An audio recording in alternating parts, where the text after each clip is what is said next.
Well, good evening. It's Wednesday evening at 7 p.m. Pacific time. And it's the time where we get together and have a little teaching call. And then if anybody's here, we'll open it up for some questions. Tonight, I just got back from a trip to Hawaii. I spent a little bit of time relaxing and enjoying the sun and really enjoying the warm weather. 80, 82 degrees over there the last few days, and I'm back to 40 something here. So I'm happy to be back. It's, a few days is about all I need, but it was a great time just to get away, reboot, and look at things maybe in a different way. So tonight I thought I'd talk about that for just a few minutes, and I'd bring up a chapter out of this wonderful little book, U Squared. If you've never seen U Squared or don't know anything about it, it was written by Price Pritchard, who's an absolutely wonderful author. And he's just mind-boggling what he does with these little one-page stories that gets our mind going. And I think right now I've found myself, I won't say stuck in a rut, but it became obvious to me as I was taking some time off this week that I've been doing things kind of the way I've always done them. And it's time to make a change. Whether that change is a quantum leap or it's just changing the way we do things so that we can do them differently, it's important to understand. So I wanted to read this page, this chapter, out of U Squared, and it's titled Ignore Conventional Approaches. Gotta love that just to start with. And the little subtitle is Get Ruthless About Trying Something Different. Ordinarily, we achieve conventional growth because we think along conventional lines. We experience reasonable performance gains because we rely on reasonable approaches. We find ways to make modest improvements in our level of success because we go looking for nothing more. Quantum leaps require you to abandon the status quo. Instead of once again trying what you've always done, maybe with even a little more intensity and determination, ignore the usual. U Squared requires an abrupt change in behavior. Look for a paradoxical move. For example, consider reversing your field. Try being illogical. Ricochet. If you're trying to climb over the wall, open a door and walk through. If you're pushing against the river, try going with the flow. Use finesse instead of effort. You must do something new. The tendency when you stall out or you begin to level off in your performance is to go back to the basics and do what you do best. But doing what you do best can be the worst thing you can do. It really doesn't matter how well you can do something if it's the wrong thing to do. Faith in the familiar sets a trap. And you spring it when you reinvest yourself in what logically seems like it should work because it's usually worked in the past. To make a quantum leap, you've got to break out of the rut where you've been running. Second guess your routines. Overcome the addiction to your old methodologies. Set a new pattern. If these things you're doing have quit working, stop doing them. Focus on what works. If you'll just quit what you've been doing instead of doggedly doing it harder, you at least create an opportunity, some white space to do something else. Quantum leaps come when you seek the elegant solution. So look for an approach characterized by simplicity, precision, efficiency, and neatness. It won't be as complex or time-consuming as your present struggle. Overall, it will be less demanding of your energies and emotions, and it will probably not be familiar to you. U squared calls for a press. Excuse me. U squared calls for a fresh perspective, a deft move, a path of less resistance. There is a way you can do more with less. Well, maybe you started something new in 2020, and maybe you're said, man, I can do this. I've got a new idea. I've got a new routine. I've got a new concept that I want to go after. And maybe by now, a little over a month into it, you're falling back into those old routines. You're looking at things in the same way. You're doing things with force. You're doing it harder and the same way you've always done it. I think that's a really natural move. I think all of us tend to go after the things that we've done in the same way we've always done them. I know in my career, when I was managing salespeople, it didn't matter what the product was. It didn't matter what the sale was. I used the same techniques with those salespeople in every situation. Did it work? Sure. I obtained that level of increase each time I would do something that I knew worked. Did it go exponential? No. Did it make a massive change in the organization or the way things I dreamed about? No, it never did. What I would tell you is those little jumps, those 10, 15% jumps are really not quantum jumps. You know, we talk about quantum, we talk about the word quanta, it's the smallest piece of particle, the smallest piece of matter. I think there's probably one less than that now. But quanta was for many years the smallest piece of matter. So when you're talking about a quantum leap, what does it really mean? Well, it means you're doing the smallest thing that does the biggest reaction. You're making a very small change one place and boom, it's exploding. It's doing what it's supposed to do. It's making it happen in a way that you really didn't apply force to it or make a direct physical impact to it. You've just started the ball rolling. Do more with less. The quantum leap concept is sometimes really hard to fall into because we find ourselves saying, I can do this. I know I've done it before, and all I got to do is put more force, more power, more effort, work 23 and a half hours a day, and I can do it. And when I get there, I won't have to keep doing what I'm doing. I can back off to 18 hours a day. Well, it's very possible, and you may have, maybe not that dramatically, but you may have done that.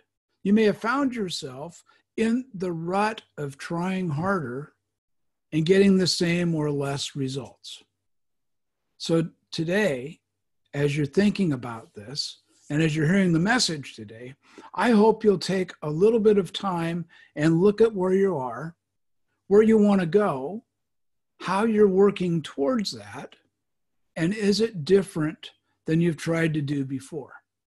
I think one of the most frustrating things that I find when people set goals, it doesn't matter if it's an organization or an individual, but when you set a goal and you know that you can reach that goal because it's achievable. A few weeks ago, I was talking to a group and the guy said, well, I've started a new business. I'm going to grow this business. I've got a pro forma that shows it growing 10% a year for the next 5 years, and then I'll be able to retire. Great idea. I looked at him and I said, well, why don't you grow at 100% this year? And he just looked at me and said, that's not possible. I said, of course it's possible. Anything is possible if you put your mind to it. Not that you necessarily make more effort for it, but that you find the right combination of things to do, sometimes those small little things, to make it happen. So what do I mean by that? Well, I'll take my insurance business is a really good example of that. I sell insurance and I do that 4 days a week. And I spend time in my office and I get calls from people who want to buy insurance. I sit down with them. I go through a regular process that I almost always do. And then the time comes where I get the order. That's all good. But how do I get those people into my office? I need a constant pipeline of people coming into my business every day, either by phone or by person walking in the door, in order to keep filling things up and keep the business growing. Really simple. So how do I do that? Well, I made a decision quite a while ago that what I was going to do was I was going to go out and do networking. Now, networking versus advertising, a lot of advantage to that when you're in a new business, when you don't have a lot of money to spend on advertising. So what I said was, I'm going to go out and network, and I'm going to put a focus on 2 or 3 different types of people who can really be power partners for me, who can really help me grow my business. So I focused on realtors, people who help people buy houses. I focused on mortgage brokers, people that sometimes when they're trying to buy a house, they've got to get that financial stuff just in the right package. And those mortgage advisors really appreciate an insurance agent that can bring things down or get better coverage or do something, whatever the goal is for that customer. Anyway, so I focused on these 2 people and financial planners, people that, are looking at what's going on in people's lives and helping them to cover the risk that might be there. Well, it's what insurance agents do. Anyhow, so now I have a group of mortgage advisors that I see every week. I see 2 or 3, maybe 4 different ones each week on a regular basis. But I have a whole nother army of mortgage advisors that are out there that refer to me. They're too busy to go to those meetings now, but they always remember when I've got a tough one, or I've got one I need some real help with, or the guy says, I've got this insurance company. I live in Chicago. I'm moving to Portland. I want to stick with that company. And the mortgage guy says, I don't know who represents them here. I'll give Jeff a call. He'll know. He probably does. As a broker, I do that. But anyway, the bottom line is not to promote my business. The bottom line is to tell you that if I hadn't gone out and met those people 4, 5, 6, 7 years ago, they still send me leads. They still send me people. And not to brag and not to do anything else, but it's those people that really fill up my pipeline. I don't work really hard promoting my business to have people come through the door because they're already coming. That little thing I did, that coffee date, that time I spent with somebody several years ago in a lot of cases has paid off. So what's that little thing? What's that radical thing? A lot of people told me you don't want to spend an hour or 30 minutes talking to mortgage people every day, or I spaced it over a period of time where I'd meet with people 3 or 4 in the morning, and then I'd have an opportunity to follow up with them and get to know them. By doing that, I've built an army of salespeople out there for me. Nobody else I know that started in the business when I did, and there was 40 or so people in the class I started in. None of those people did that. Only a couple of those people are still in the business because it was too hard. They ran out of money. They couldn't afford to keep going. So when you look outside the box, I don't care if it's that business or now my coaching business, as I get into that, I'm looking outside the box. How can I do things differently? Whether it's a call like this, where I get on every week and I give a little teaching, I give a little thought, hopefully, my thought process invokes or involves a thought process within you that you go, oh, I could do something different. Oh, that was a great idea Jeff had. Or, oh, that was the stupidest thing I ever heard. That's something I'd never do. Whatever your idea is from listening to me talk and having me here to help you, I hope it starts your mind going. I hope it allows you to use your conscious mind to accept or reject or start a new thought that will change things for you.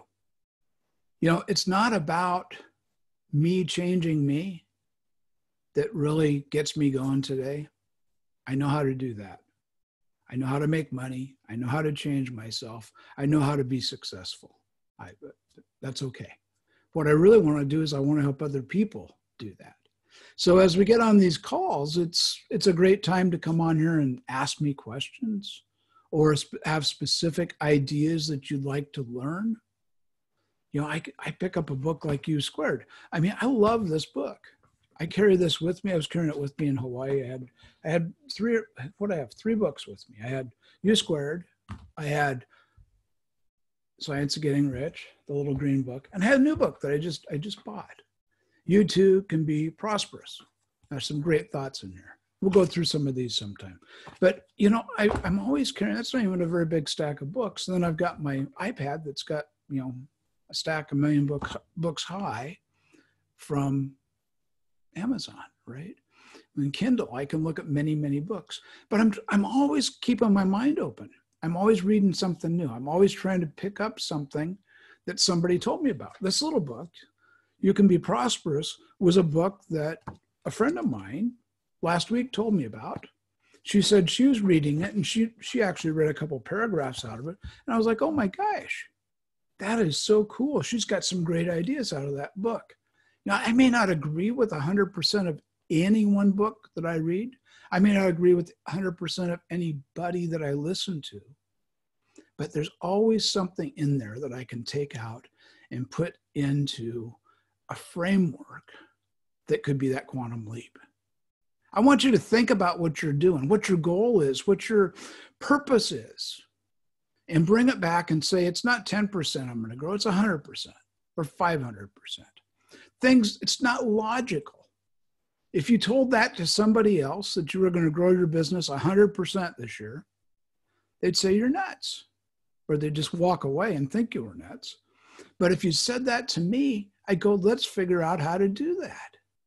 Let's figure out how to take where you're at to get you where you want to be and do it now. Let's figure out what that quantum leap is, what that little change that you want to make can be. Maybe it's something really simple. Maybe it's taking something you've done in the past and turn it around or turn it on or off and making it happen. But I'll guarantee you it's not going to be by force. Nature doesn't work by force. When force happens, there's an equal and opposite reaction. So you force it forward and it gets forced back. Just makes sense, right? So what you have to do is figure out a way to make it happen naturally. You got to work with the laws. You got to work with nature. You've got to make it happen in the right way. And that's what I love doing. You know, I hope that as you listen to this in the recording, that you'll find a thought tonight or today that will inspire you, that will motivate you, and that might get you to come on this call and ask a question. I don't know all the answers. Nobody does. Well, maybe God does, right? But I don't know all the answers, and I don't pretend to. But I do know that when one or two or three people come together and start thinking about something, that those quantum leaps can happen just like that, right? That's what it's all about. So tonight, as I wind things down, I just want to thank you for watching the recording. I want to thank you for being a loyal supporter. I want to thank you for jumping on next week or sending me a question that you'd like to have answered. So I'm going to keep doing this Wednesday nights, 7 p.m. Pacific. I'm going to take a little lesson like that or something else. And if there's questions, I would love to answer those or at least help you get going. You know, as people join the various programs I do and as people join our mastermind groups, I really appreciate questions. So don't be afraid. Drop me a note, drop me a question, jump on the call. Had to pick a time, Wednesday night, 7 p.m. Pacific. Good time for me. Maybe it's not a good time for you, but send me a note and let me know what you're thinking. I hope that this week will be an awesome week for you. I hope that you'll wrap your mind around something that you want to take from small growth to massive growth. I want you to figure out that you want to move from point A to point B in one jump rather than by steps.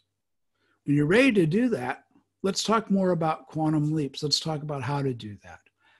I love helping people do that. And I want you to go on that path just as soon as you can. Have a great night. Make it a great week. I will see you next Wednesday, 7 p.m. Pacific. And if you want to talk before then, just drop me an email. I'm always there. Take care. Thanks so much.